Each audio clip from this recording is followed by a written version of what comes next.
इनकी फ़ालियत का जो है अगर अंदाज़ा आपको करना है तो इनके वार्ड में जाके आप देख सकते हैं, कर सकते हैं। मेरा ये कोई सियासी बयान नहीं है, मैं कोई सियासी प्लेटफॉर्म से बात नहीं कर रहा। ऑल इंडिया वुमेन कॉन्फ्रेंस ये गैर सियासी प्लेटफॉर्म है। जो लीडर, जो शख्स भी मालेगांव शहर की आवाम के लिए सोचेगा, आगे बढ़ेगा, ऑल इंडिया वुमेन कॉन्फ्रेंस की आवाज के ऊपर लब्बैक कहेगा, हम उनकी सराहना करेंगे, हम बेबाकी से सराहना करेंगे। किसी भी मसलहत को बालाए ताब रखते हुए हम उनका जो है सत्कार भी करेंगे।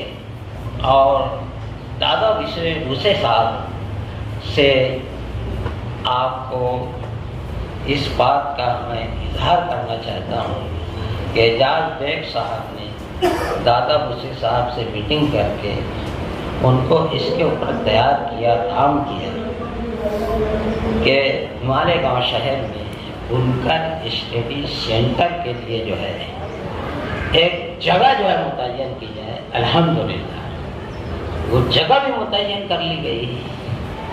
2400 स्क्वायर फीट नंबर 1 स्कूल के अंदर वो जगह हमको जो है मिलने वाली है। और 1 करोड़ का फंड जो है पालक मंत्री दादा भूसे साहब की तरफ से, वो भी एजाज बेग साहब के और मकामी जमील क्रांति साहब और उनके रफ़क़ा की कोशिशों से जिद्दोजहद से वो 1 करोड़ फंड भी जो है मंजूर हो गया है। अल्लाह चाहे तो हम कुछ देर के बाद जो है वो जगह पर आप लोगों को ले जाएंगे। पीछे से कई मरतबा कोशिशें हुई कि यहाँ पे कोई एक ऐसी जगह हो बुनकरों के लिए जहाँ बैठ के हम हमारे मसाइल डिस्कस कर सके। हुकूमत वक्त से जो भी सहूलियात देती है हुकूमत हमारे लोगों तक पहुंचा सके, हमारे मसाइल के लिए हम नुमाइंदगी कर सके। ऐसी कोई आज हमारे लिए कोई जगह, कोई इमारत नहीं थी।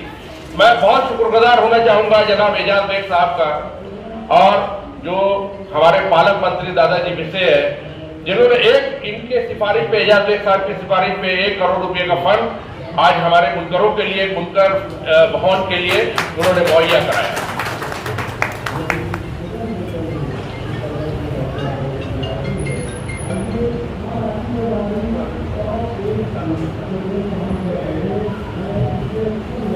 जनाब सदर, हमारे यहाँ पे मुकामी सतह पे अगर से आप देखेंगे तो 70% लोग आज हमारे जो है वो झुग्गी झोपड़पट्टी में रहते हैं। इतना टैक्स देने के बाद यहाँ पे आप हमारे इंफ्रा पे जब तवज्जो देंगे तो बदहाली का शिकार है। आज हम बोलते हैं कि 80% आज हमारी आबादी, 80% टैक्स आज कॉर्पोरेशन को हम बेयर है, लेकिन उसके बाद जो हमारे हालात है वो हद से ज्यादा खराब बोले।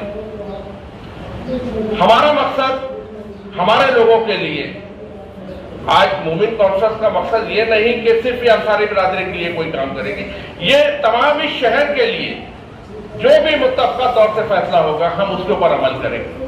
वो भले से तालीमी मामला हो, सनअती मामला हो, या जो आज हमारे समाज में जो बिगाड़ आया है वो है नशा के ताल्लुक से। हर उस ताल्लुक से जहां पे भी हमारी जरूरत होगी हम उस ताल्लुक से तुम्हें लड़ना है, या ये बरादरी के नाम पे कोई नई सियासत शुरू हुई है, ये हमारे समाज का एक बहुत बड़ा मसला है। करने से ज़्यादा हम सोचते हैं।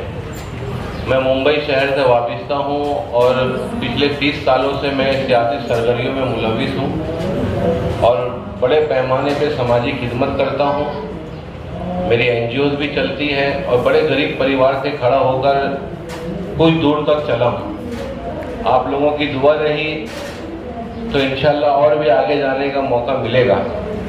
वुमेन कॉन्फ्रेंस के बारे में मैं बताने से पहले सबसे पहले मैं आज के जो हमारे हालात है उस पर बताता हूँ। देखिए, जब तक हमारा व्यवसाय जिंदा है, जब तक हमारा पेशा जिंदा है, जब तक हमारी जमात जिंदा है, किसी भी जमात का वजूद उसके पेशे से होता है। आज मुंबई शहर के अंदर हमारे सरनेम अंसारी हैं, मोमिन हैं, मगर मुंबई में तिजारत खत्म हो गई, लूम खत्म हो गया, कपड़ा बनना खत्म हो गया, इसलिए लोगों ने इसकी अहमियत को खो दिया। आहिस्ता आहिस्ता भिवंडी की तरफ लोग गामजन हो रहे हैं। भिवंडी में आहिस्ता आहिस्ता पावर लूम खत्म हो रहा है, लोग दूसरी सनतकारी में जा रहे हैं, डेवलपर बन रहे हैं, दूसरी चीज़ें कर रहे हैं। मुझे इस बात का अफसोस हुआ, फिरोज साहब ने भी कहा कि इतना बड़ा जो है आज़ाद मैदान में धरना रखा गया, मालेगांव से लोग उसकी क़यादत करने के लिए पहुंचे, मगर भिवंडी से लोग वहाँ आना भी ज़रूरी नहीं समझे। तो ये हमारा अलमिया है। देखिए, किसी भी वजूद की जो बुनियाद होती है वो सिर्फ एक आवाज़ होती है। अगर हम हमारी आवाज़ को नहीं उठाएंगे, हम हमारे मसाइल को नहीं उठाएंगे। हमारे भाई ने कहा कि हमारे समाजी मसाइल है, हमारे सियासी मसाइल भी है, रोटी, कपड़ा और मकान।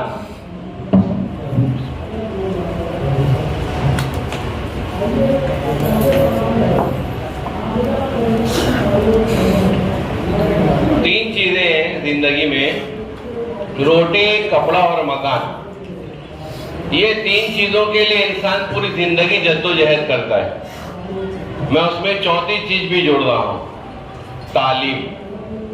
रोटी, कपड़ा और मकान के साथ साथ तालीम। आज हमारे जो बच्चे बड़े ऑफिसर्स नहीं बन पा रहे हैं और सरकारी महकमे में नहीं जा पा रहे हैं, उसकी सबसे बड़ी जो है कमी ये है कि हमने हमारे बच्चों की तालीम के पीछे जिम्मेदारी को कबूल नहीं किया। हमने हमारे घर के बच्चों पे ध्यान दिया, मगर समाज के वो गरीब पिछड़े बच्चों को हमने सरकारी मुआवजा और सरकारी मदद के ऊपर छोड़ दिया। क्यों हम ये नहीं सोचे कि अल्लाह ने हमें इस बात की तौफीक अता फरमाई है कि हम जो है दूसरों की भी किफालत कर सकते हैं, मगर हमने अपने आप को ज़कात तक मुस्तहिक समझा कि भाई मुझे साल में 2.5% ज़कात निकालनी है। मोमिन कॉन्फ्रेंस एक ऐसी सोच का नाम है जो 100 साल पहले जो है हिंदुस्तान के अंदर इसकी बुनियाद रखी गई हमारे पुरखों ने, जिसमें आपके भी बहुत सारे बुजुर्ग होंगे जिन्होंने आज़ादी की लड़ाई में बढ़ चढ़कर ये देश को आज़ाद करने का काम किया और हमारी बुनकर बरादरी के नाम को रोशन किया। मगर आज कोई भी सरकार हो, चाहे वो कांग्रेस की हो, चाहे सिंधे सरकार हो, बीजेपी की हो, हमें हर किसी से इस बात की शिकायत है कि हमारे हुकूक की अदायगी नहीं की जा रही है। पूरे हिंदुस्तान में अगर मुसलमानों की तादाद को हम निचोड़ के देखेंगे तो 100 में से 60 लोग हम लोग हैं। 100 में से 60% जो आबादी है वो हमारी मोमिन मुनकर और अंसारी लोगों की बरादरी है। मगर सियासत में हमारी कितनी हिस्सेदारी है वो हम देखेंगे तो वो 0 से ज्यादा हमको नजर नहीं आता।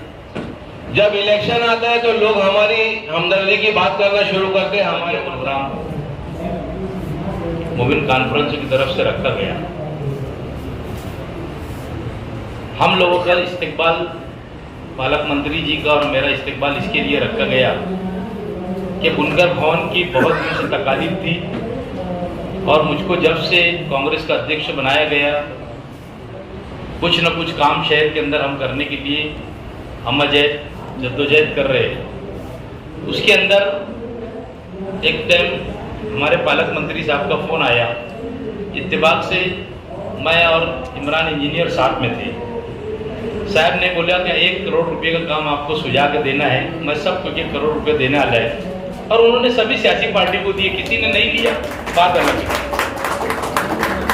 वो ये बोले कि मैंने नहीं लिया, पहले उन्होंने भी काम दिए थे, बाद में उनकी चाहत ऐसी होगी कि हमको 3 करोड़ देना चाहिए, 2 करोड़ देना चाहिए। उन्होंने कहा, साहब ने कहा मैंने सबको 1 करोड़ दिया हूँ, आपको भी दूंगा। खैर किसी ने लिया, किसी ने नहीं लिया, आज उस पर बहस करने।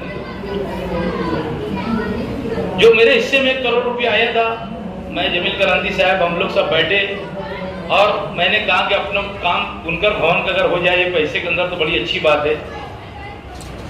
वो मेरे हिस्से का पैसा था, मैंने पालक मंत्री साहब के पास तमाम जिम्मेदारों को लेकर गया और कहा कि साहब हमको ये 1 करोड़ रुपए के अंदर बुनकर भवन बनाना है।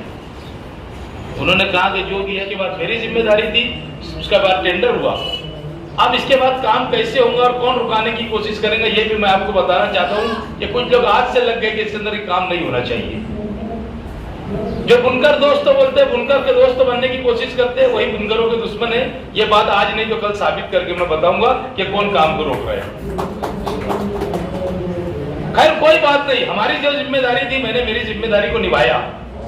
और इतना ही नहीं, मैं आपको एक बात बोलते चलूं कि मंत्री साहब, मैं और आयुक्त साहब के साथ में 4 रोज पहले एक मीटिंग हुई। जो एक टेंडर था बीफ मार्केट का बीओटी के ऊपर उसको बनाने का, तो वहां की कुछ खोली वालों से मंगल के रोज हमारी मीटिंग है।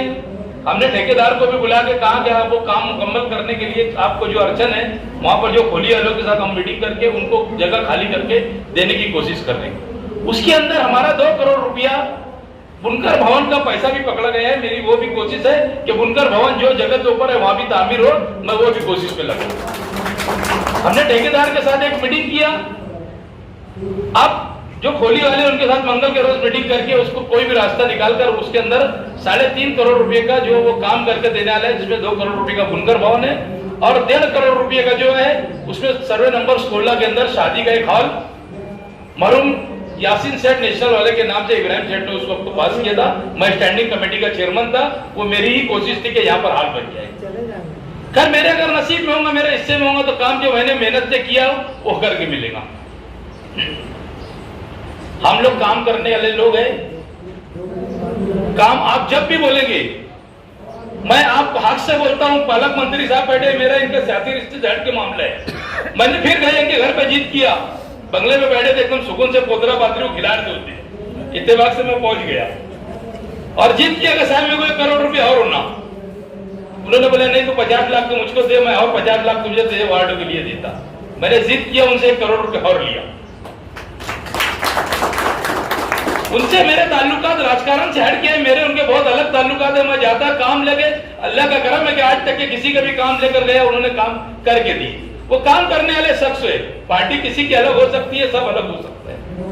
मैंने उस दिन नीतीश राणे के बारे में जब आया बयान, मैंने तकरीर के अंदर ये कहा कि भाई हमारे पालक मंत्री साहब है, वो हमारे आउटर के एमएलए हैं, हमारे शहर के पालक मंत्री है, वो देखेंगे ना या मिनी पाकिस्तान है कि क्या है, वो देख लेंगे। क्योंकि उन्होंने फिर बयान दिया ही कि ये बराबर बात नहीं। मुझे बहुत खुशी हुई क्योंकि वो सबको लेकर चलने वाले शख्स है। हम यही आप लोगों से गुजारिश करेंगे, काम की बुनियाद के ऊपर आप लोगों के साथ में रहें।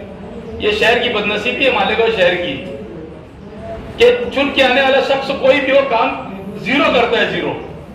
आज शहर की हालत इतनी खराब है, कोई कॉलेजेस नहीं है, सब रोड और गटर की सियासत करते हैं, कोई हट के सियासत करते नहीं। अगर मेरे दिल में रहता तो मैं भी करता था कि सामने जो दिए मैं मेरे वार्ड के अंदर लगा के मैं मेरे रोड रास्ते बना लूं। बाकी नहीं, मैं शहर की तरक्की चाहता कि शहर के अंदर एक अच्छा हॉल बने, बुनकर लोगों के लिए एक बैठे। और ये भी अगर इंशाअल्लाह ताला अगर ये काम होता है तो ये भी 2 करोड़ रुपए का आपको एक हॉल अच्छा बन के मिलेगा। अब हम लोगों को, हमारे पालक मंत्री साहब को और मेहमानों को सुनना है। आज आप लोगों ने हम लोगों को बुलाया, मैं आप लोगों का शुक्रिया अदा करता हूं। ये मेरा काम था, जो उन्होंने मुझको पैसा दिए थे, मेरे खाते में 1 करोड़ रुपए जो मेरे कोटे में दिए थे, मैंने आप लोगों को बुनकर भवन बनाने के लिए दे दिया। और इंशाअल्लाह ताला आज नहीं तो कल एक अच्छा बुनकर भवन तामीर होगा। शुक्रिया। मिलकर के आजादी में कांग्रेस के साथ और देश को गांधी जी और नेहरू के साथ मिलकर के देश को आजादी में सबसे बड़ा योगदान किया। आज ये आपको मालूम होना चाहिए कि हिंदुस्तान के अंदर, अगर हिंदुस्तान सेकुलर है आज, तो इसमें मोमिन कॉन्फ्रेंस का बहुत बड़ा योगदान है। मोमिन कॉन्फ्रेंस आजादी से लेके, शुरू से लेकर के, आजादी से पहले 1919 से लेकर करके आजादी तक 2 नेशन थ्योरी, पाकिस्तान और जिन्ना का खुल करके विरोध किया, धर्म के आधार पर राजनीति करने वालों का खुल करके जवाब दिया। और यही वजह है कि मोमिन कॉन्फ्रेंस के लीडर ने यह आह्वान किया कि कोई भी अंसारी, कोई भी बुनकर, कोई भी काश्तकार हिंदुस्तान छोड़कर करके पाकिस्तान नहीं जाएगा। और आज आपकी आबादी हिंदुस्तान में 60% से ज्यादा है। कई स्टेट ऐसे हैं, जैसे झारखंड जहां से मैं आता हूं, वहां मुसलमानों में अंसारियों की आबादी 90% है। आदिवासियों के बाद नेक्स्ट अंसारियों की आबादी है। और आप ये समझ लीजिए कि चूंकि आप पाकिस्तान नहीं है और 60% मुसलमानों में अंसारी पाकिस्तान नहीं है, यही वजह है कि हिंदुस्तान को मजबूरन सेकुलर स्टेट बनाना पड़ा और सेकुलर स्टेट करना पड़ा, वरना उस वक्त ही हिंदू राष्ट्र हो गया होता।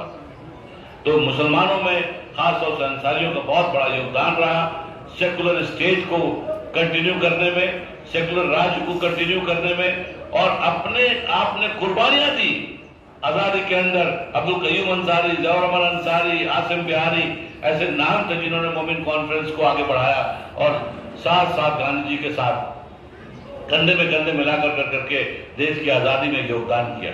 एक बहुत बड़ी बात जो आप किसी को मालूम नहीं है शायद, गांधी जी के मारने वाले को सब जानते हैं, सब नाम जानते हैं, नाथूराम गॉडसे, लेकिन गांधी जी को बचाने वाला कौन था? अगर गांधी जी को जिस वक्त उनके खिलाफ साजिश की गई, उनको मारने का कोशिश किया गया, अगर बतक मियां अंसारी मोमिन कॉन्फ्रेंस का एक मेंबर, मोमिन कॉन्फ्रेंस का एक वर्कर अगर गांधी जी को नहीं बचाया होता, चंपारण मूवमेंट में जब गांधी जी को जहर दिया गया तो गांधी जी का देहांत हो गया होता और आजादी 20 साल और टल गया होता। तो गांधी जी को बचाने वाला भी मोमिन कॉन्फ्रेंस का एक मेंबर था। तो आजादी में हमारी योगदान है। हम लोग देशभक्त हमेशा से रहे, सेकुलर रहे, और आज भी हम सेकुलर हैं। और जो भी पार्टी धर्म की राजनीति करेगी, चाहे वो कोई भी पार्टी हो जो मुसलमान या हिंदू के नाम पे पॉलिटिक्स करेगी, हम मोमिन कॉन्फ्रेंस हमेशा खुल करके उसका विरोध करेंगे। आप देखेंगे